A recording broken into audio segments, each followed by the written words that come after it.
Olá, meu nome é Wicla e eu quero dar uma bem-vinda a todos, em especial às mamães que estão assistindo esse domingo no nosso culto. Eu quero dar um bem-vindo mais que especial também para minha mãe, que hoje é Dia das Mães. Então, mãe, eu te amo, feliz Dia das Mães. E eu quero animar todos a se colocar à disposição de Deus nesse momento, para ouvir o que Ele tem a dizer para cada um de nós. Gostaria de te encorajar a curtir, comentar, compartilhar as nossas redes sociais para sua família, para seus amigos, e te animar a separar o suco e o pão no momento da nossa Santa Ceia. Muito obrigado e vamos ter um ótimo culto.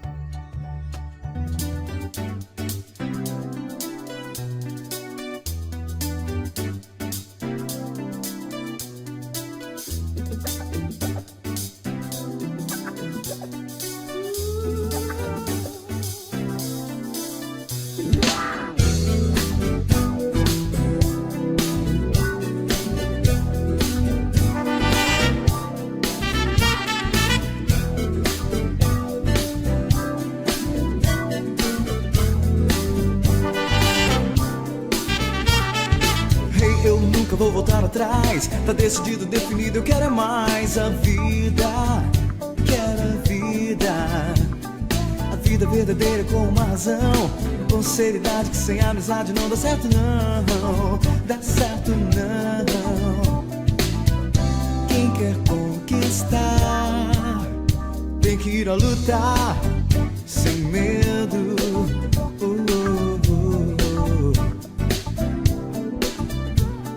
Então, meu caro, não dá pra parar. Com toda a coragem, com muita vontade, podemos voar. Vamos voar. Saindo do chão, animando seu irmão. Verá que a real felicidade tá na nossa mão. Na nossa mão. Não desça da cruz e verá a glória, a luz. A gente vai vencer. Não desista, conte o que há de bom. Cante em alto som. Faça a diferença, mostre seu valor. Marque muitas vidas onde você for. Seja a inspiração. Teu amor não é em vão. Vai nessa que é hora de você buscar. Agora que é hora de acreditar.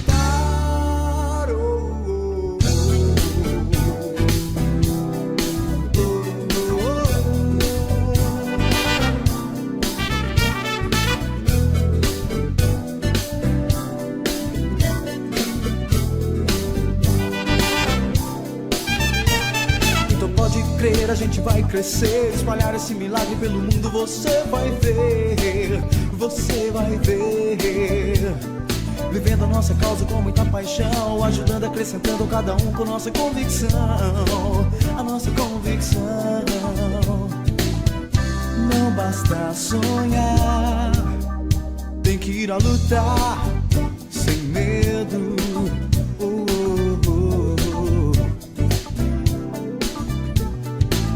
Meu caro, coisa pra valer. Muita gente tá andando e respirando e nem sabe por quê.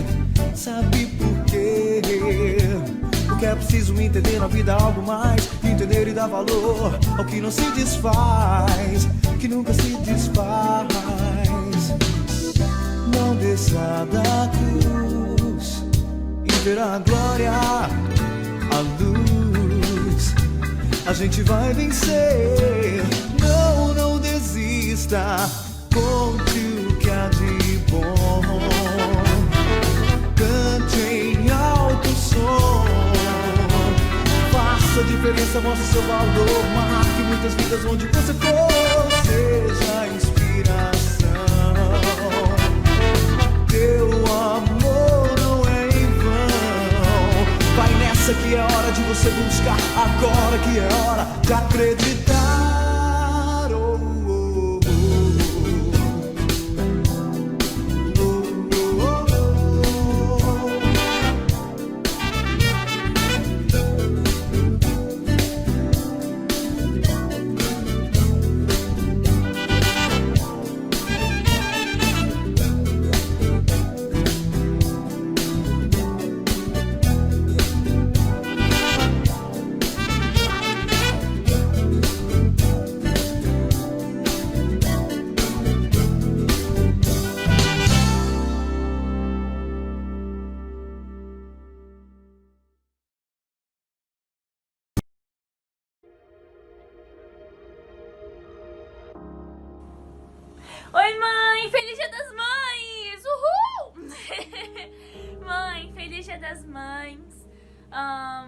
Gostaria de começar aqui dizendo que você é uma das maiores inspirações e admirações que eu tenho na minha vida.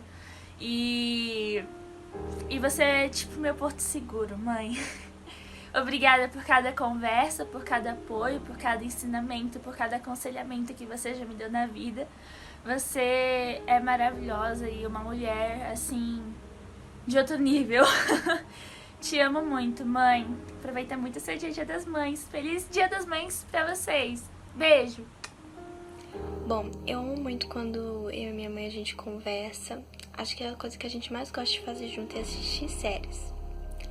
Bom, mãe, eu queria que a senhora soubesse que eu admiro muito a pessoa incrível que a senhora é e que eu sou extremamente grata a Deus por ter você na minha vida e você é muito importante pra mim. Te amo muito. Beijos, feliz Dia das Mães, fiquem com Deus. Oi mãe, oi pra todas as mães que estão vendo isso. Se vocês estão vendo isso, significa que chegou o Dia das Mães.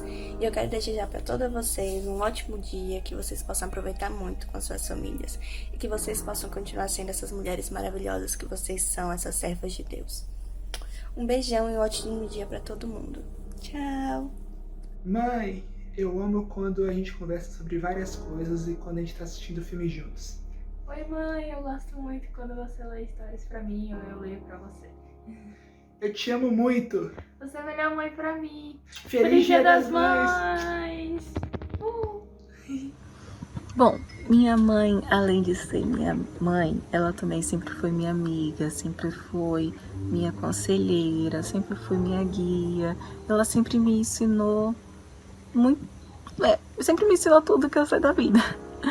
Então, realmente, mãe, eu te amo muito e muito obrigada por tudo que você fez por mim. Eu sei que você ainda faz muito. Então, muito obrigada, mãe, eu te amo muito. Feliz Dia das Mães!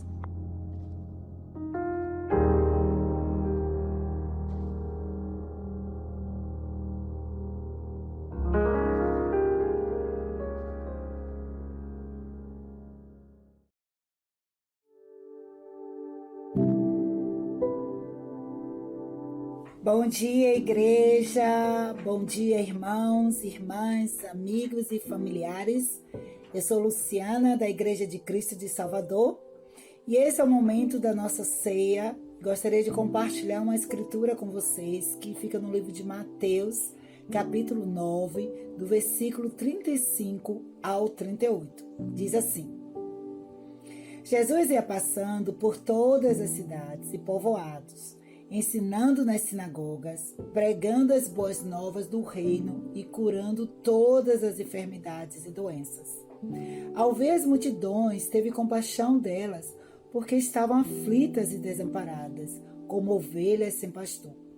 Então disse aos seus discípulos: a colheita é grande, mas os trabalhadores são poucos.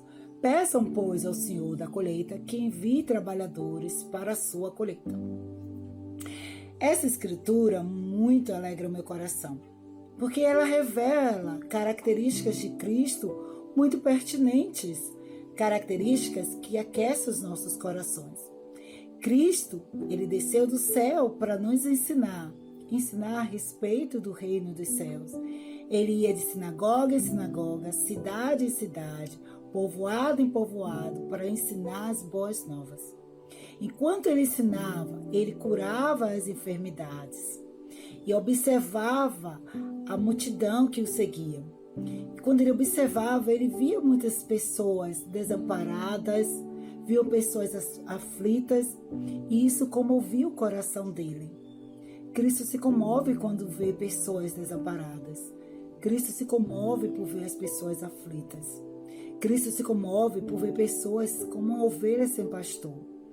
E essa atitude de Cristo, essa compaixão, essa misericórdia de Cristo, o trouxe à minha terra, para que através desse contato conosco, ele pudesse nos ensinar que há uma esperança superior à que a gente está vivendo hoje. E ele também se tornou a forma de a gente alcançar essa esperança, quando ele foi para a cruz, derramando seu próprio sangue em favor dos nossos pecados. Ele purificou cada um daqueles que nele crê, todos aqueles que pôs suas esperanças nele, que há sim uma possibilidade de vida eterna. Então Então, quero muito convidar cada um de vocês a pegar o suco de uva, que representa esse sangue de Cristo derramado na cruz, e pegar o pão, que representa o corpo de Cristo que foi doado em sacrifício por nossas vidas. Expressar gratidão por esse Jesus que se comove, que é misericordioso, que é compassivo. Expressar gratidão para Ele, expressar um culto de adoração a Ele. Quero convidar cada um de vocês a refletir em Cristo como Senhor de suas vidas, a refletir em Cristo como pastor de suas vidas. Quero chamar cada um a fazer uma oração junto comigo. Querido Senhor Jesus, muito obrigada, porque desceste dos céus, habitasse no meio de nós, pecadores, nos ensinasse a respeito da vida eterna, curasse nossas enfermidades. Obrigada porque o Senhor supre cada dia mais as nossas necessidades. Obrigada, meu Senhor Jesus, porque o Senhor está sempre atento. Obrigada porque morreste na cruz para nos salvar, que ressuscitou, está à direita do Deus Pai Todo-Poderoso, intercedendo por cada um de nós. Perdoa, por favor, os nossos pecados. Perdoa, por favor, tantas vezes que não temos o coração de gratidão. Perdoa tantas vezes que a gente não tem um coração de humildade para aprender de Ti, meu Senhor Jesus. Abençoa aqui esse tempo, que a gente possa cada vez mais refletir no Teu amor, refletir na Tua misericórdia, refletir na Tua compaixão. Obrigada pelo pão, que representa o Teu corpo, e o suco de uva, que representa o Teu sangue, que é a nova aliança derramada para nós, em favor dos nossos pecados. Em Teu nome, meu Senhor Jesus, eu Te oro, Te agradeço. Amém. Ensina-me a sentir Teu coração, Jesus, quero ouvir Teu respirar, tirar Teu fôlego com a minha fé e Te adorar.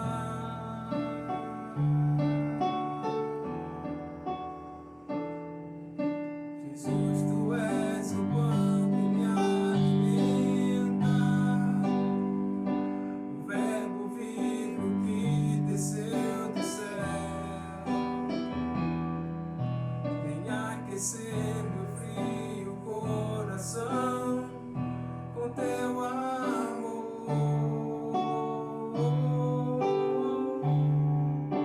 Abraça-me, abraça-me, cura-me,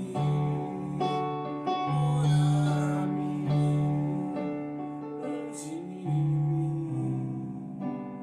unge-me, toca-me, toca-me. Ensina-me a sentir Teu coração, Jesus, quero ouvir Teu respirar, tirar Teu fôlego com a minha fé e Te adorar.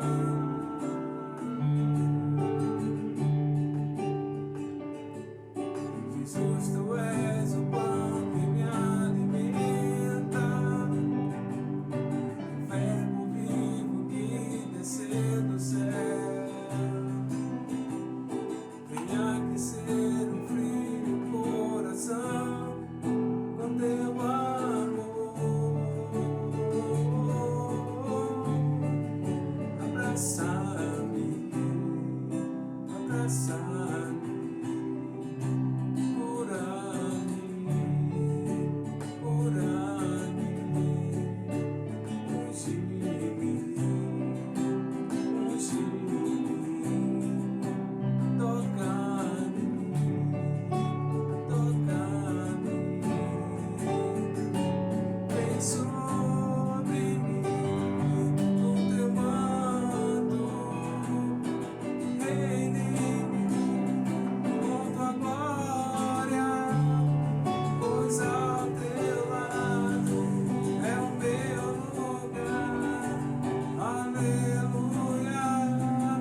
ao teu lado é o meu lugar. Aleluia, aleluia.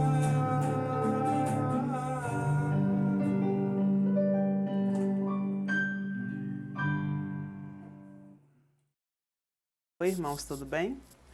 Eu sou Jucineide Carvalho, sou cristã aqui na Igreja de Cristo em Salvador desde 98.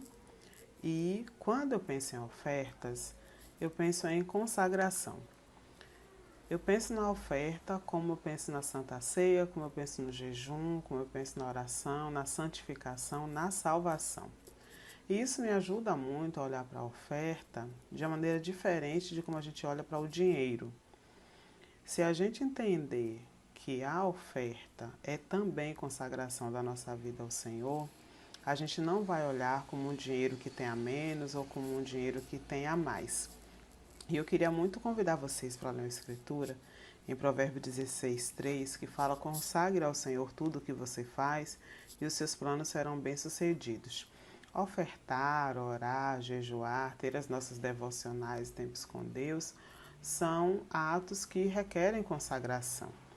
Pode ser natural para qualquer outra pessoa, mas para um cristão não é fazer todas essas coisas. E a oferta entra nesse mesmo rol, né?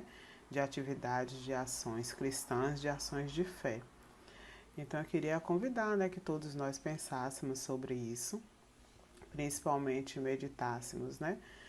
Nesse momento pandêmico em que muitas famílias estão com rendas menores, com cortes e tudo mais, que a gente possa pensar de que a oferta é um espaço de consagração ao Senhor e que a gente possa ter leveza quando pensar sobre isso, né?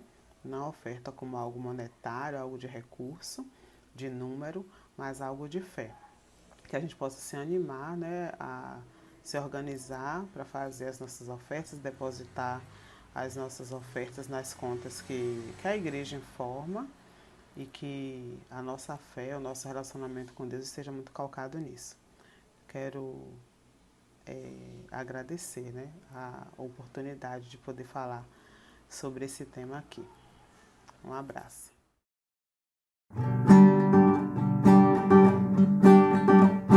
Glória, glória, aleluia, todo peso eu já deixei. Glória, glória, aleluia, todo peso eu já deixei. Glória, glória, aleluia, todo peso eu já deixei. Glória, glória, aleluia, todo peso eu já deixei. Sinto leve, muito leve, todo peso eu já deixei. Sinto leve, muito leve, todo peso eu já deixei. Estou indo ver Jesus, todo peso eu já deixei. Estou indo ver Jesus, todo peso eu já deixei. Glória, glória, glória, aleluia, todo peso eu já deixei. Glória, glória, aleluia, todo peso eu já deixei. Estou indo ao banquete, todo peso eu já deixei. Estou indo ao banquete, todo peso eu já deixei. Todo peso eu já deixei. Todo peso eu já deixei. Bom dia a todos, bom dia a todos os nossos amigos, todos que estão nos assistindo nessa manhã. Como é especial estarmos juntos, adorando a Deus, ouvindo a palavra de Deus nessa manhã. Hoje é um domingo especial.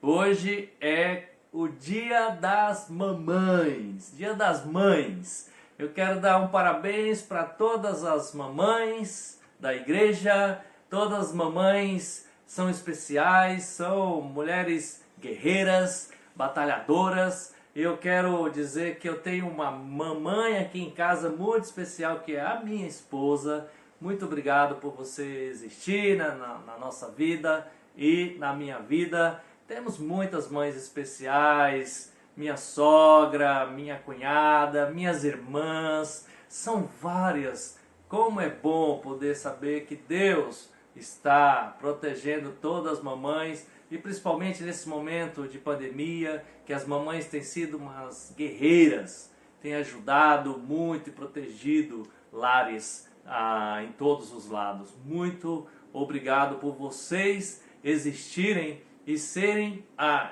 geradora de vidas nesse mundo todo. Beijo para todas as mães. E as mães vão receber, as mães da igreja, vão receber esse mimo, vão receber esse presente maravilhoso para que possa perfumar o seu quarto, perfumar a sua casa, sua gaveta, o que você quiser fazer. Agradecer bastante as pessoas que ficaram envolvidas em fazer isso aqui, em desenhar, a Zena, grande mãe, minha esposa e muitas outras que ajudaram para que isso pudesse chegar até vocês. Um grande beijo para todos vocês, amo todos vocês, essas mães maravilhosas. Eu também quero dizer que nessa manhã nós vamos ter um grande irmão e amigo que vai estar pregando para nós nessa manhã. Esse amigo nós nos conhecemos há quase 30 anos, temos uma ótima amizade, temos uma parceria de discipulado também que nos ajudamos, temos filhos na mesma idade e é tão especial poder falar para vocês que esse irmão vai pregar para a gente. Esse irmão é Marcelo Araújo, tenho um apreço muito grande por ele, por muitos anos, esposo da Rosângela, irmão do Marcos, de BH, de Magali, pai da Priscila e do Gustavo. Tem uma história linda lá em São Paulo, há anos servindo o reino de Deus. Pega para nós, meu irmão, você admiro muito a forma como Deus te usa e com certeza Deus vai usar você aqui para pregar para nós nessa manhã. Eu quero chamar a todos a fazermos uma oração. Vamos orar juntos. Nosso bom Deus, muito obrigado, Senhor, por pertencermos a Ti. Obrigado, Senhor, por ouvir a Tua palavra, por louvarmos ao Senhor. Obrigado, Deus, por proteger a todos nós e prover a tudo em nossas vidas. Obrigado pelas nossas famílias. Obrigado, Deus, pela família de todos. Que o Senhor, com a sua mão poderosa, possa proteger a todos nós. Muito obrigado por poder ouvir que o Senhor nos ama. Obrigado por o Senhor enviar seu Filho amado Jesus e através dele, o único caminho, podemos seguir a Ele e ter o Teu Santo Espírito, Pai, é um grande privilégio. Obrigado pela igreja, pelos irmãos que juntos adoramos ao Senhor. Oramos a Ti e agradecemos ao Senhor, em nome do Teu Filho amado Jesus. Amém. Amém, Pai. Bom dia a todos, uma alegria estar com vocês aqui de manhã, domingo, para louvarmos a Deus, para ouvirmos da palavra de Deus também. Eu quero dar um bem-vindo especial aos nossos irmãos lá de Salvador, na Bahia, que também estão ouvindo essa mensagem hoje de manhã. Quero mandar um carinho especial para o João e a Ali, que são nossos parceiros de discipulado há anos, né? Nós temos uma grande amizade, né, João e Ali? É uma alegria sempre que nós estamos juntos, conversando, falando dos nossos corações, vibrando junto com as vitórias que nós estamos tendo, né? Quando Deus tem nos abençoado. E agora, recentemente, vocês vão ter o seu filho, Caio, se casando, que é um marco na vida. Então, eu quero dizer que nós estamos muito felizes de estar com vocês, de acompanhar com vocês essas vitórias. E quero mandar um abraço especial. Minha esposa gostaria de estar aqui comigo, mas Por causa da pandemia, nós estamos restringindo aí a locomoção, né? Eu estou gravando aqui essa mensagem junto com o meu companheiro aqui da mídia. Mas, assim, eu queria dar um grande abraço, um carinho, que a gente tem um carinho especial pelos irmãos de Salvador. Juntamente conosco aqui, eu sei que não estamos vivendo momentos fáceis, momentos difíceis da nossa história, mas estamos unidos de coração e espero que essa mensagem ajude vocês também a ficar mais perto de Deus e a se inspirar mais na palavra de Deus. Então, hoje de manhã, antes de começarmos, eu quero falar um pouquinho dar uma boa notícia aqui, especialmente para os irmãos de São Paulo, que nessa semana que passou, nós tivemos o batismo do Carlito e da Inês. Eles estudaram a Bíblia com os irmãos do grupo do Edinaldo e da Fátima. Eles são amigos do Roberto e da Joelma, e eles estudaram a Bíblia por algum tempo, vocês estão vendo as fotos deles aqui felizes, no batismo deles. Então, receba com muito carinho seus novos irmãos, Carlito e Inês. Bem-vindo, Carlito e Inês, é uma alegria ter vocês conosco. E o que nós vamos falar hoje? Vamos falar sobre o tema O Choro de Deus. Sabe, acho que nunca antes na nossa vida nós pensamos tanto nessa frase, né? Ou nessa palavra, o choro. Porque estamos vivendo momentos difíceis na nossa vida, não é verdade? Essa pandemia tem trazido para nós um sentimento de perda, porque temos visto nas últimas semanas chegarmos a uma marca triste de mais de 4.000 pessoas mortas por dia por causa da Covid. E nós percebemos que isso começa a ficar cada vez mais sério, mais grave, quando começamos a ver pessoas perto de nós, no nosso convívio, pessoas parentes, amigos, irmãos, vizinhos, que contraíram a doença e ficaram mal por um tempo, outros evoluíram para uma situação mais grave e infelizmente alguns até morreram, né? E quando a gente começa a perceber que está chegando perto, a gente começa a ouvir que o vizinho pegou, que o seu parente pegou, a gente começa a entender, puxa, a coisa realmente está séria. E recentemente nós temos perdido, vários irmãos perderam parentes também para a Covid, e eu sei que não é diferente aí em Salvador também. Isso nos dá um pesar muito grande. Para falar a verdade, temos vivido um clima de luto. Falando em termos de Brasil, temos vivido um clima de luto. Muitas pessoas chorando, perdendo seus entes queridos. E nós que estamos com saúde, graças a Deus, também temos medo, né, de contrair essa doença ou de perder pessoas queridas também ao nosso redor, né? E quando nós pensamos nisso, uma das perguntas que vem para nós é: como é que Deus se sente com isso? Como é que Deus... Talvez você que está me assistindo hoje de manhã, que está ouvindo pela primeira vez essa mensagem, ou você que está estudando a Bíblia, que às vezes ainda tem muitas dúvidas para serem tiradas, ou até mesmo você que já está caminhando há um certo tempo na vida cristã, eu sei que às vezes talvez você pode ter uma dúvida, né? Algumas dúvidas. O que será que Deus pensa de tudo isso? Como será que Deus se sente em meio em ver essa dor do ser humano perdendo seus entes queridos diante da morte? Sabe, alguns psicólogos, eles definem algumas fases do enlutado. Quando nós perdemos alguém, quando chega para nós a notícia de que alguém querido, alguém íntimo a nós morreu, nós passamos por essas fases que você está vendo aí. Primeiro, a negação, depois a raiva, depois a barganha, depois a depressão e, por final, a aceitação. Sabe, a negação é interessante porque assim que você recebe, se você já recebeu, eu já perdi minha mãe, já perdi meu pai, e quando você recebe a notícia de que um ente querido seu faleceu, morreu, o primeiro sentimento que vem é: não acredito. Puxa, como pode ser? Eu não acredito, ele estava tão saudável. Ou se ele estava... Você recebe essa notícia, você fica, puxa, mas como assim? Nós não entendemos. Ou se você ouve a notícia de alguém muito famoso que morreu também, você fica... Não acredita. Porque nós temos algo no nosso DNA que diz que está errado isso. Que há alguma coisa errada na morte. Ou seja, não foi para isso que Deus nos fez. Por isso que nós temos essa primeira fase da negação. A segunda, raiva, é a hora que nós começamos a achar os culpados. Começamos a culpar as pessoas envolvidas, começamos a culpar o governo e muitas vezes começamos a culpar até Deus. Por que Deus? Por que Deus, o Senhor tirou meu filho? Por que Deus, o Senhor tirou meu parente querido, meu ente querido? Por quê? Por que Deus? E começamos a lidar com a raiva. A terceira fase da barganha, começamos a querer fazer algumas barganhas. Eu vou mudar, vai ser diferente daqui para frente. Ou se a pessoa está ali no leito de morte, ali doente, muitas vezes é a hora que começamos a pedir a Deus para que cure. E se Deus curar, vou fazer tal coisa, vou mudar isso, vou mudar aquilo. É um período da barganha. A outra é a depressão.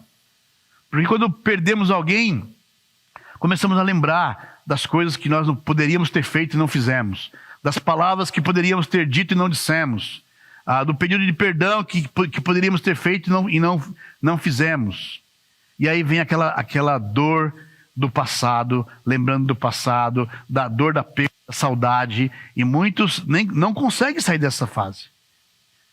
E a terceira é a aceitação, que depois de passar por todas essas fases, aí vem o consolo e a vida segue para frente. E aí as pessoas acabam sentindo dor ainda, mas acabam, de certa forma, se conformando, porque não há outro remédio, né?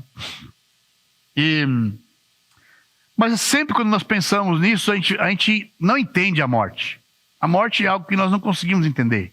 Não aceitamos. Olha, os próprios pensadores, né? Nós temos aqui uma frase do Theodore Roosevelt, que foi um dos presidentes dos Estados Unidos, de 1901 a 1909. Olha só o que ele disse numa das suas célebres frases, né? Uma delas é essa aqui: a morte é sempre, em todas as circunstâncias, uma tragédia. Pois, se não é, quer dizer que a própria vida passou a ser uma tragédia. Ou seja, a morte é uma tragédia. Mas quando alguém perde o sentido de viver e quer morrer, é porque a vida dela, ou pelo menos ela enxerga assim, que a vida virou uma tragédia. E não é para ser assim. Outro presidente também muito famoso dos Estados Unidos, que também deixou suas frases célebres, né? É Abraham Lincoln. Ele falou o seguinte: Deus certamente não teria criado um ser como o homem para existir, somente por um dia. Não, o homem foi feito para a imortalidade. O homem foi feito para a imortalidade. Olha, se homens comuns assim, que eram pensadores, formadores de opinião, chegaram a essa conclusão de que o homem não foi feito para a eternidade, para morrer. O homem foi feito para a eternidade. Há algo de eterno em nós. Embora muitas vezes não entendamos muito de onde que vem isso, mas há algo eterno em nós. Há um sentimento de eternidade em nós. Sabe, e Paulo, um dos grandes evangelistas do Novo Testamento, na sua carta aos Coríntios, na sua segunda carta aos Coríntios, onde ele trata de ajudar os cristãos a olharem para as coisas do céu, para focalizar nas coisas do alto, ele diz aqui em 2 Coríntios capítulo 5, versículo de 1 a 4, leia comigo aqui, ó. Sabemos que se for destruída a temporária habitação terrena em que vivemos, temos da parte de Deus um edifício, uma casa eterna nos céus, não construída por mãos humanas. Enquanto isso, gememos, desejando ser revestidos da nossa habitação celestial, porque, estando vestidos, não seremos encontrados nus. Pois, enquanto estamos nessa casa, gememos e nos angustiamos, porque não queremos ser despidos, mas revestidos da nossa habitação celestial, para que aquilo que é mortal seja absorvido pela vida. Sabe o que Paulo está falando aqui? Que nós temos dentro de nós gememos pela eternidade. Há algo dentro de nós que nos liga com a eternidade. Indo embora, você pode não ser um homem ou uma mulher que tenha fé ou que está buscando Deus, mas qualquer ser humano tem dentro dele algo que o chama para a eternidade, desperta para a eternidade, né? E Paulo está descrevendo isso aqui nesse trecho da segunda carta aos Coríntios, falando desse querer ser eterno, está inserido em nós, na natureza humana, nossa natureza, né? Mas se nós, então, fomos criados e temos dentro de nós esse anseio pela eternidade, se para nós não é normal olharmos para a morte, há algo de errado ali, não entendemos, não aceitamos, porque se fosse natural, as pessoas morreriam, a gente fala, é normal morrer e tal, mas apesar de a gente saber que a única certeza que a gente tem nessa vida, nós não aceitamos, não encaixa, parece que é uma pedra que não se encaixa aí no nosso quebra-cabeça da vida. Se é assim, então por que nós morremos? O que é que fez com que a nossa natureza humana morresse? Encarasse a morte, ou seja, nossa natureza humana tivesse que passar pela morte. O que trouxe? Me desculpam a Deus que fez a gente morrer. Será que foi Deus mesmo? Vamos ver o que a Bíblia fala. Em Romanos 6, de novo Romanos, essa escritura aqui de Romanos 6, 23, vamos ler comigo aqui, ó. Pois o salário do pecado é a morte, mas o dom gratuito de Deus é a vida eterna em Cristo Jesus, nosso Senhor. Sabe, Paulo escreveu a carta aos Romanos. E a carta aos Romanos, ela traz um ensinamento muito profundo sobre a graça de Deus, sobre a salvação. É um dos tratados da graça, é a carta de Romanos. E em Romanos, no capítulo 6 especialmente, Paulo está falando aqui sobre o resultado do pecado, o que o pecado produz em nós. Paulo está fazendo uma descrição aqui sobre os efeitos do pecado, e ele chega aqui, ele fala, ele define o porquê nós morremos. Porque ele diz: o salário do pecado é a morte. Quando você trabalha e você recebe um salário, você trabalhou, o seu patrão, o dono da empresa, ele se obriga a pagar o salário para você. Ou seja, o salário vira uma dívida para ele, e ele tem que pagar. Sabe, quando nós vivemos no pecado, quando nós pagamos, quando nós cometemos o pecado, nós vamos receber a morte. Vira dívida, é uma dívida. A prática do pecado, obrigatoriamente, ela vai gerar morte em nós. E ele coloca, e Paulo faz o contraponto aqui, ele fala: mas a vida eterna, que é o que nós queremos, está em Cristo Jesus, nosso Senhor. Então há uma dualidade aqui. De um lado, o pecado que gera a morte, que entrou no ser humano desde Adão e Eva. E do outro lado, Jesus Cristo, que veio para vencer o pecado e vencer a morte e nos dar a vida eterna.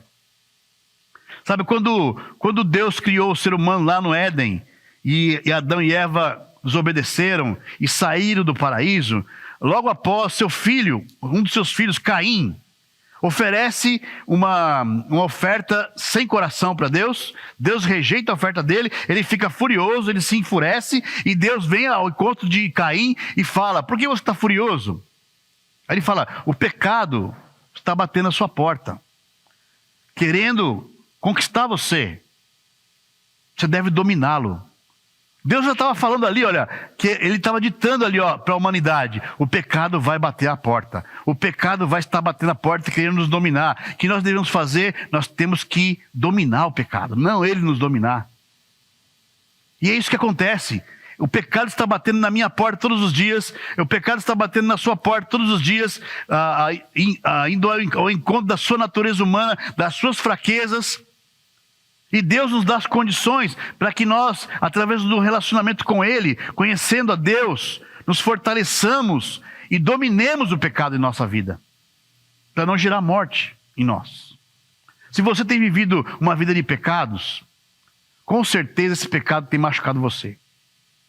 Seja lá um relacionamento abusivo, seja vivendo em mentiras, seja em vício de qualquer natureza, isso está acabando com você. Está te levando para a morte, porque o salário do pecado é a morte.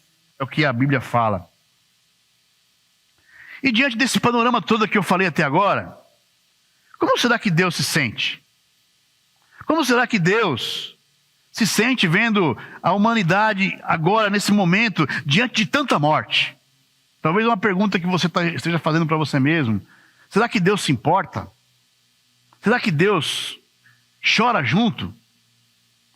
Sempre que nós estamos tentando consolar alguém, a gente fala que Deus conforte seu coração. Mas nós entendemos profundamente como Deus se sente diante de tudo isso? Como Deus se sente de ver o sofrimento do ser humano? Você sabe responder essa pergunta? Eu quero juntamente com você responder essa pergunta aqui. Vamos ver. Sabe, a melhor maneira de a gente ver como Deus se sente diante do sofrimento é ver como Jesus se portou diante da morte. Então vamos ver agora na Bíblia 2 ocasiões onde Jesus chora. Onde Jesus chora.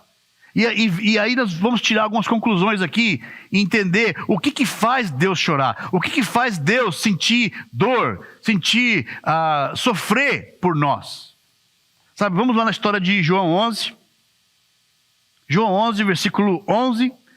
Na verdade, eu quero, antes de ler o versículo 11 aqui, eu quero só contar a história. Bom, essa história, o João 11, começando do versículo 1, é a história de Jesus. Ele tinha muita amizade com a família de Lázaro. Esse capítulo mostra a ressurreição de Lázaro. Jesus era muito amigo de Lázaro. Lázaro é irmão de Marta e Maria. As mesmas Marta e Maria, daquele trecho da Bíblia onde Marta estava ali ocupada com os afazeres da casa, Maria estava aos pés de Jesus ali, querendo aprender de Jesus, e Marta briga com Maria, porque Maria não estava ajudando a Marta nos afazeres, e Jesus fala que Maria ficou com o melhor. Lembra? É a mesma família. E agora o que acontece? Lázaro fica doente, a ponto de morrer. E chega até Jesus uma mensagem de que Lázaro estava doente, chamando Jesus para vir. Porque na cabeça de Marta e Maria, se Jesus viesse, Jesus poderia curar Lázaro. Porque Marta e Maria tinham visto Jesus só fazendo milagres de curas. Não tinha visto ele fazer um milagre de ressurreição. E aí Jesus, de uma forma até surpreendente, ele fica 2 dias sem ir. Então imagina, alguém te liga, falando que um ente querido seu está doente, no leito de morte, chamando você, e você fica 2 dias para ir. Parece que está esperando mesmo que a pessoa morra, né? E aí Lázaro morre, e Jesus, olha só o que Jesus fala no versículo 11, em João 11, versículo 11, diz assim: depois de dizer isso, prosseguiu, dizendo-lhes: nosso amigo Lázaro adormeceu, mas vou até lá para acordá-lo. Olha, na visão de Jesus, a morte é um sono. Como nós já falamos aqui várias vezes, como eu estava falando naquela série que nós fizemos sobre o resgate, onde Deus encara a morte como um sono.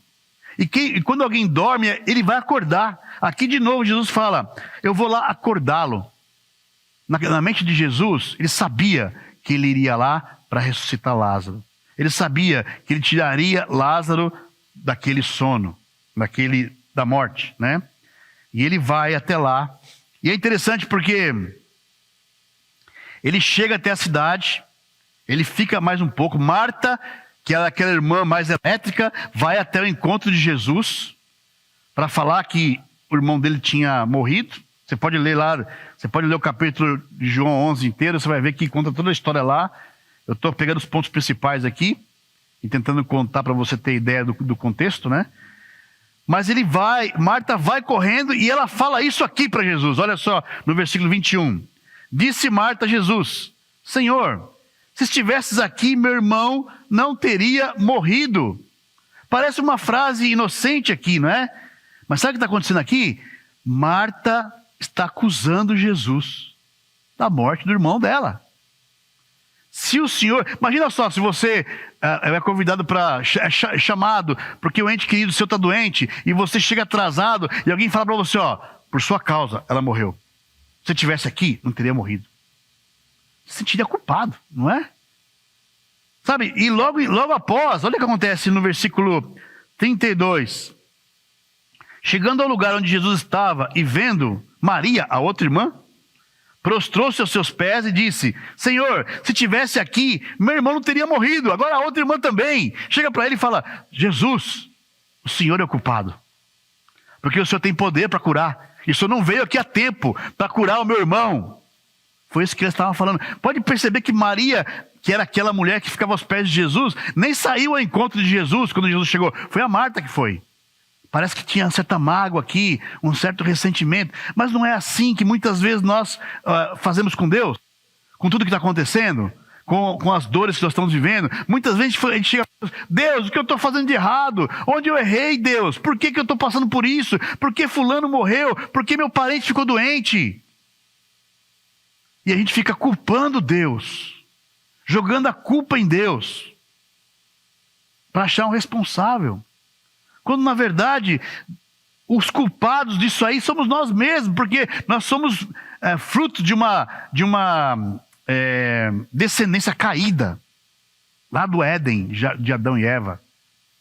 E nós estamos vivendo as consequências de uma vida, de uma escolha de pecado. E nós estamos interligados uns nos outros. Às vezes pode ser até que eu não sofra a consequência do meu pecado. Eu posso receber a consequência do pecado da outra pessoa, porque nós estamos interligados. Olha só o que as duas irmãs passam para Jesus, né? E porque nós estamos interligados, é interessante pensar nisso, né?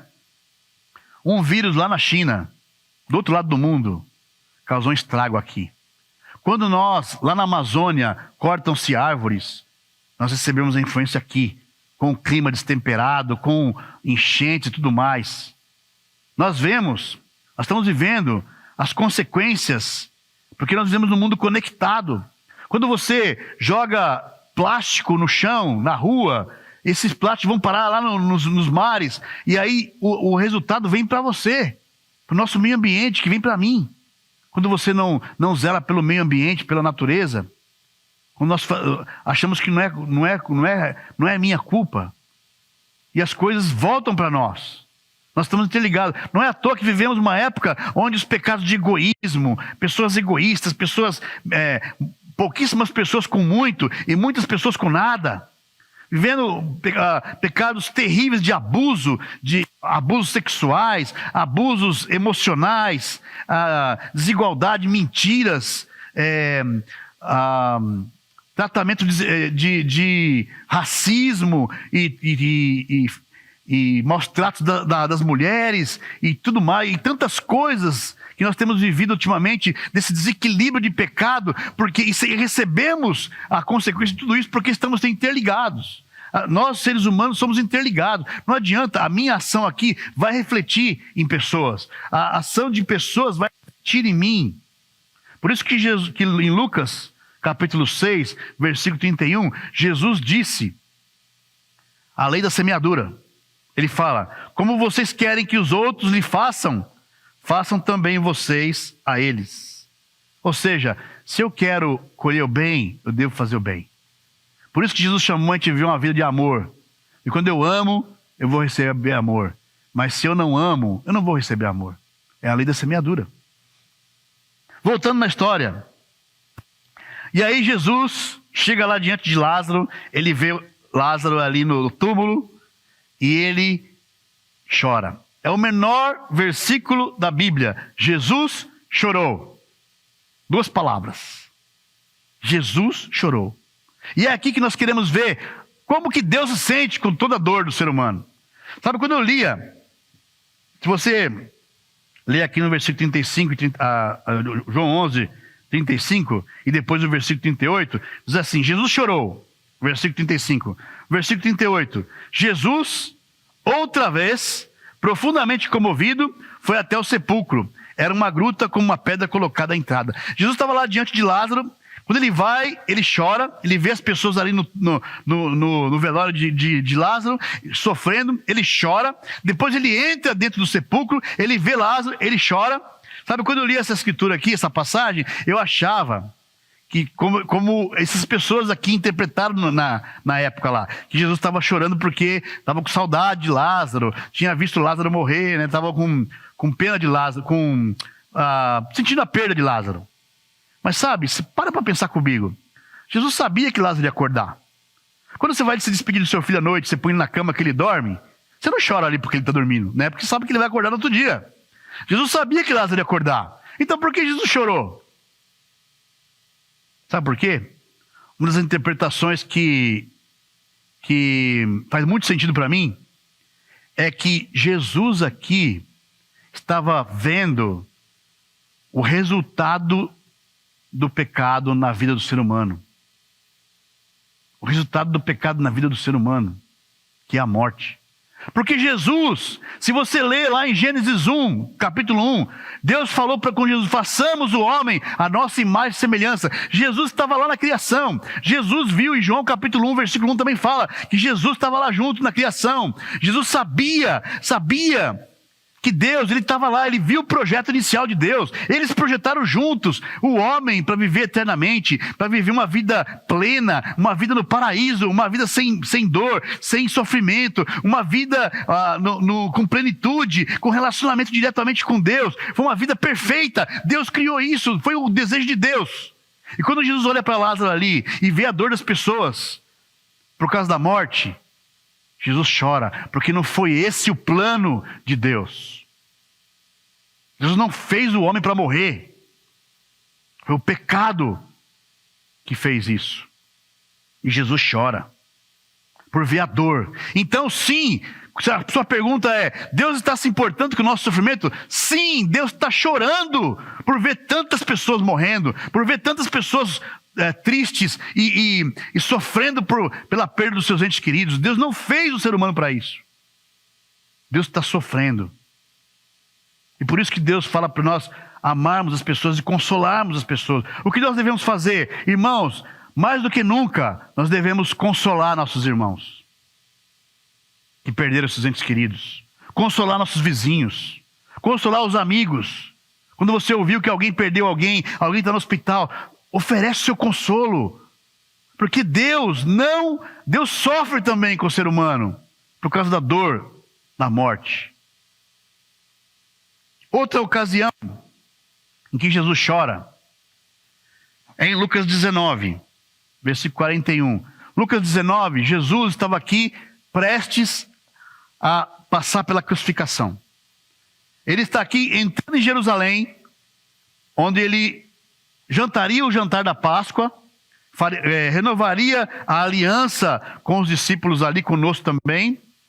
Ele chega ali e ele sobe, ele chega na entrada de Jerusalém, ele avista Jerusalém inteira e ele expressa isso que nós vamos ler agora no versículo 41. Diz assim, quando se aproximou, Lucas 19, versículo 41, quando se aproximou e viu a cidade, Jesus chorou sobre ela e disse, se você compreendesse nesse dia, sim, você também, o que traz a paz, mas agora isso está oculto aos seus olhos. Virão dias em que os seus inimigos construirão trincheiras contra você e rodearão e a cercarão de todos os lados. Também a lançarão por terra, você e os seus filhos. Não deixarão pedra sobre pedra, porque você não reconheceu a oportunidade que Deus concedeu. Olha que expressão impressionante de Jesus aqui. Jesus chega diante de Jerusalém e ele chora. Sabe por quê? Porque ele estava enxergando que mais ou menos 30 anos ou 40 anos depois, Jerusalém seria destruída pelos romanos. Os romanos conquistariam Jerusalém, eles colocariam fogo no templo, fogo na cidade, matariam muitos judeus, foi um banho de sangue, destruiria completamente Jerusalém. É o que aconteceu depois, por volta do ano 70, depois de Cristo. Jesus estava vendo aqui, e sabe por quê? Porque é o que ele fala no final. Porque você não reconheceu a oportunidade que Deus concedeu. O que fez Jesus chorar? Foi saber que aquelas pessoas iam morrer sem reconhecer Jesus. Sem ter a oportunidade, sem ter a escolha. Porque a oportunidade eles tiveram. Eles não tiveram a escolha, a decisão de colocar Jesus como Senhor da vida deles. E por isso eles estavam morrendo e se perdendo espiritualmente. Não estaria eternamente no céu. Não voltaria à condição inicial do céu, lá no Éden. E Jesus fala isso. Olha, pensa bem, Jerusalém, que é uma cidade minúscula, teve uma oportunidade de ver o Filho de Deus encarnado, pisando aqui na terra. Não foi Nova York, não foi São Paulo, não foi Pequim, não foi Londres, foi Jerusalém. Jesus olha diante da cidade e chora. Em outras palavras, outra coisa que faz Deus chorar é ver pessoas morrerem sem reconhecer Jesus, sem ter fé em Jesus, sem ter feito a aliança, a parte da aliança que é chamado a ser feita, que é conhecendo Jesus, sendo batizado e se tornando um discípulo de Jesus. É isso que faz o coração de Deus chorar quando pessoas morrem. Quando há uma pessoa que morreu, mas que era um discípulo de Jesus, há alegria, porque essa pessoa vai estar vivendo eternamente com Deus. Mas quando uma pessoa morre e ela não estava com Deus, ela não teve uma vida de comunhão com Deus, é triste. 2 vezes mais triste. Porque essa pessoa não vai estar eternamente com Deus. E Jesus chora aqui, falando exatamente sobre isso. Não reconheceu a oportunidade que Deus concedeu. E qual que é a oportunidade que Deus concedeu? Jesus. Minha pergunta para você está reconhecendo a oportunidade que Deus está dando para você agora, em vida, de conhecer a Deus? Olha, se tudo que está acontecendo ao seu redor não está despertando você a buscar Deus, eu fico pensando, o que precisa acontecer? Para você que se diz um cristão, que tem vivido a sua vida de forma egoísta e desconectada, eu quero chamar você, meu irmão, se arrependa, volte-se para Deus. Não perca a oportunidade que Deus está concedendo a você através de Jesus. Isso entristece o coração de Deus. Voltando lá para a história, para terminar, Jesus chega para Maria no versículo 25 e para Marta e Maria e fala para ela, disse Jesus, eu sou a ressurreição e a vida, aquele que crê em mim, ainda que morra viverá, e quem vive e crê em mim, não morrerá eternamente. Você crê nisso? Ela responde para ele assim, eu creio, Senhor, que no final dos tempos nós vamos ressuscitar, haverá a ressurreição dos mortos. Jesus não está falando isso. Jesus está falando, você crê que eu sou a ressurreição da vida? Que eu vim para que vocês não morram eternamente? E essa é a pergunta para nós. Nós cremos no fundo do nosso coração que Jesus é a ressurreição e a vida? Que Jesus vai restaurar essa condição de homem mortal para uma condição de homem imortal? Ele vai trazer esse conforto para a nossa alma que tanto quer ser eterno. Você acredita nisso?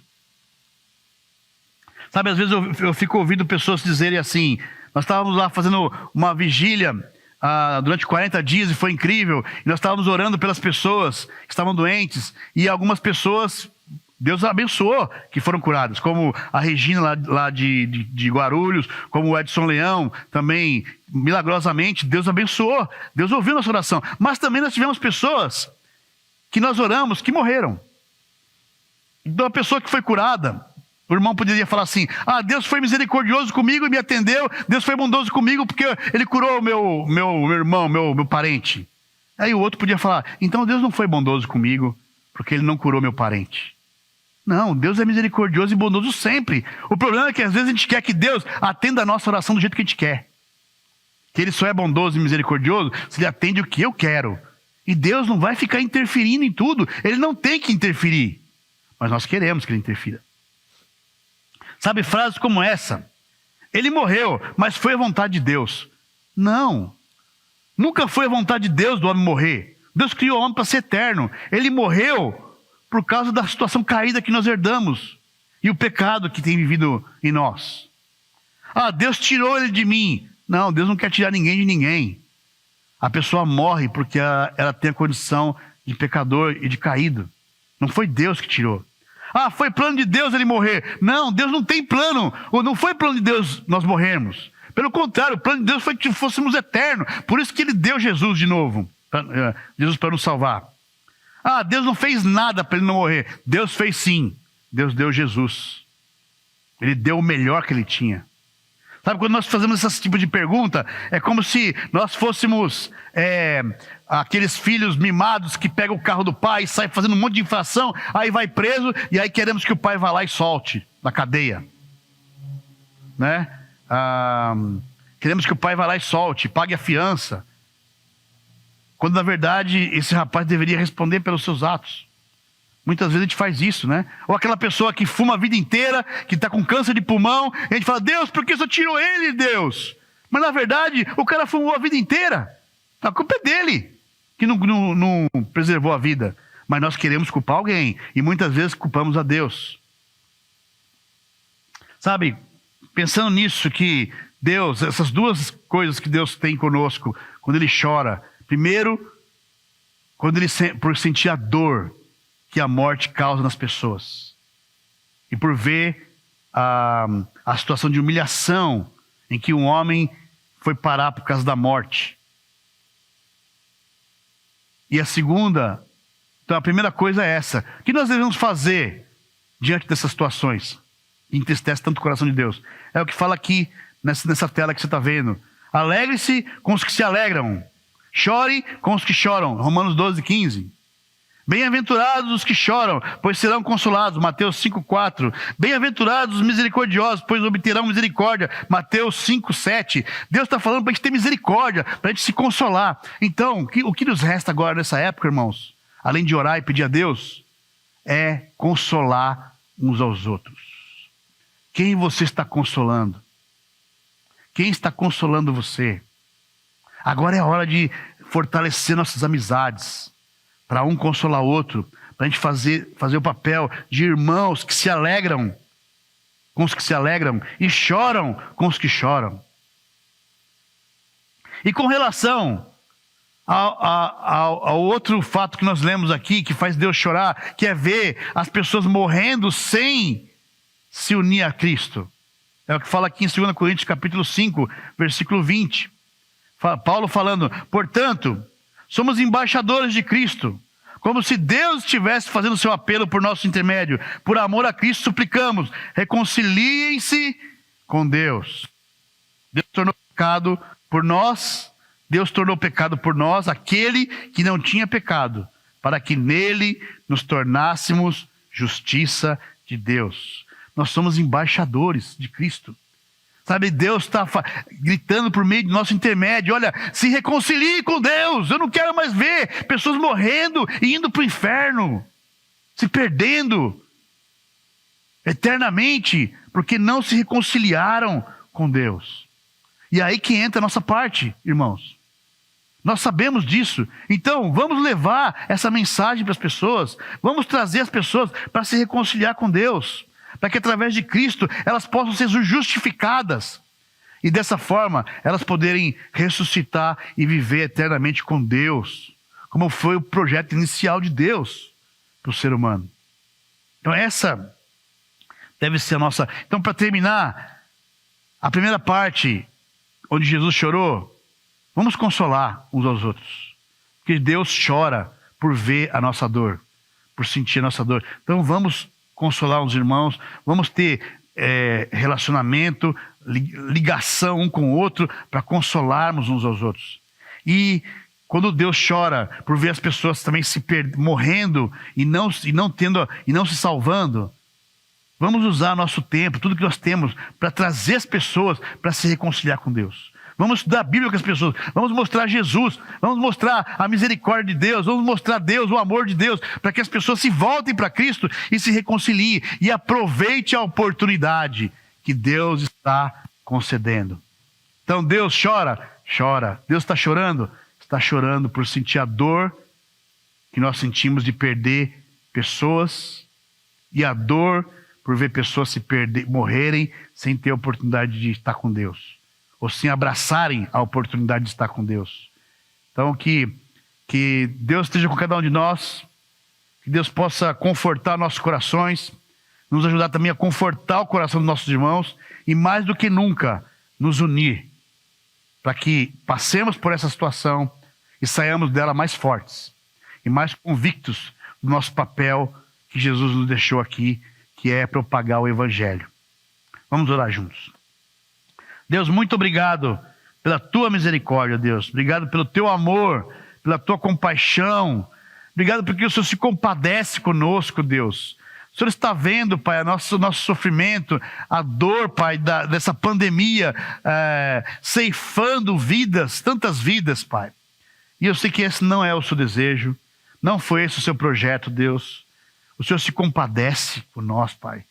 E muito obrigado por isso, Pai. E queremos pedir, por favor, que o Senhor traga compaixão para os nossos corações, para que a gente possa oferecer ombro amigo, para que a gente possa consolar uns aos outros, por amor ao Senhor, Pai, porque o Senhor é esse Deus consolador. E também, Deus, que tenhamos um coração de propagar a Tua palavra, de mostrar Jesus para as pessoas, de mostrar o plano de salvação, para que as pessoas, que mais e mais pessoas reconheçam Jesus e queiram segui-lo e serem justificadas pela misericórdia de Jesus, pelo sacrifício de Jesus.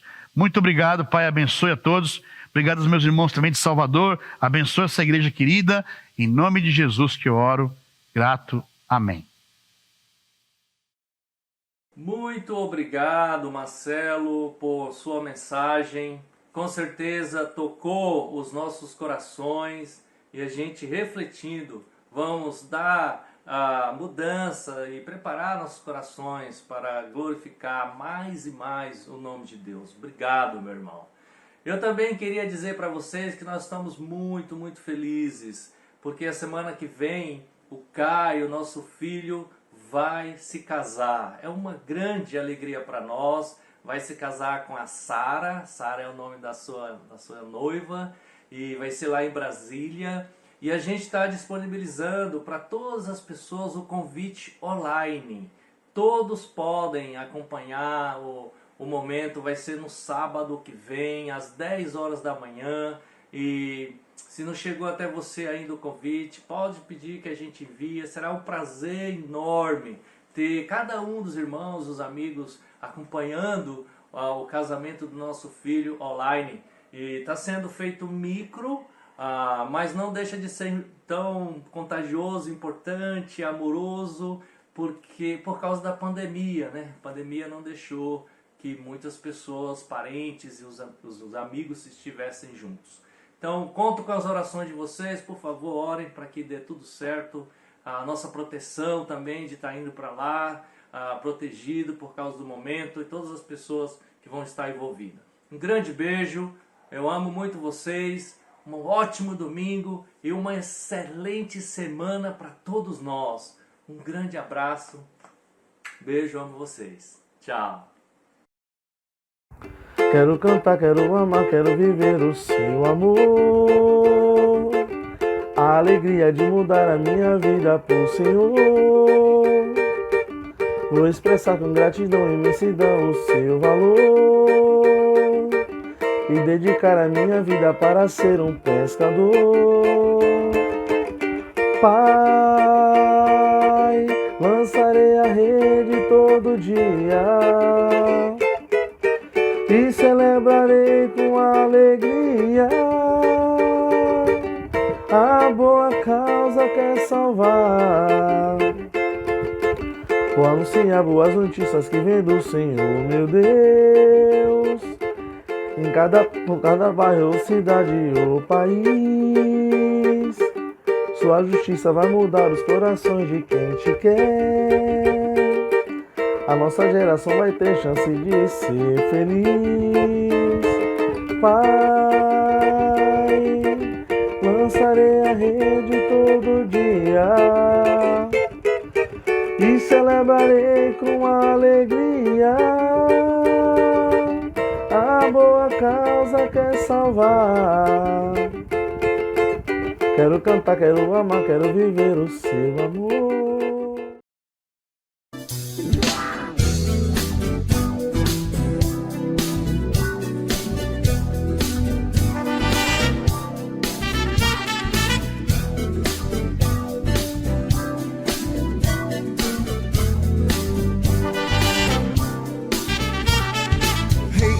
Vou voltar atrás, tá decidido, definido, eu quero é mais a vida, quero a vida verdadeira com uma razão, com seriedade que sem amizade não dá certo não, dá certo não. Quem quer conquistar tem que ir a lutar sem medo.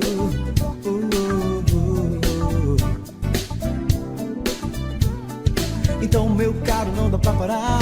Com toda a coragem, com muita vontade, podemos voar. Vamos voar. Saindo do chão, animando seu irmão. Verá que a real felicidade tá na nossa mão. Na nossa mão. Não desça da cruz e verá a glória, a luz. A gente vai vencer. Não, não desista. Conte o que há de bom. Cante em alto som. Faça a diferença, mostre seu valor. Marque muitas vidas onde você for. Seja a inspiração. Teu amor não é em vão. Vai nessa que é hora de você buscar. Agora que é hora de acreditar.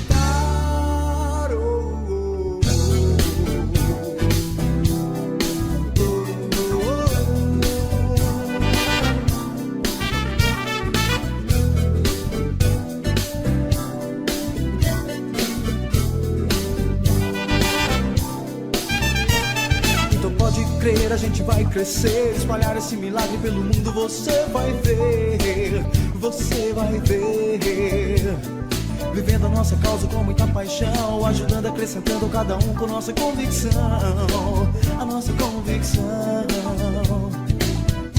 Não basta sonhar, tem que ir a lutar sem medo.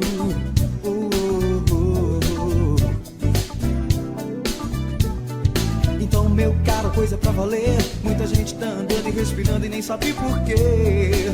Sabe por quê? Porque é preciso entender na vida algo mais. Entender e dar valor ao que não se desfaz, que nunca se desfaz.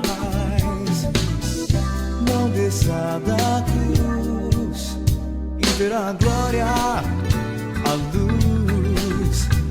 A gente vai vencer. Não, não desista. Conte o que há de bom. Cante em alto som. Faça a diferença, mostre seu valor. Marque muitas vidas onde você for. Seja a inspiração. Teu amor não é em vão. Vai nessa que é hora de você buscar. Agora que é hora de acreditar.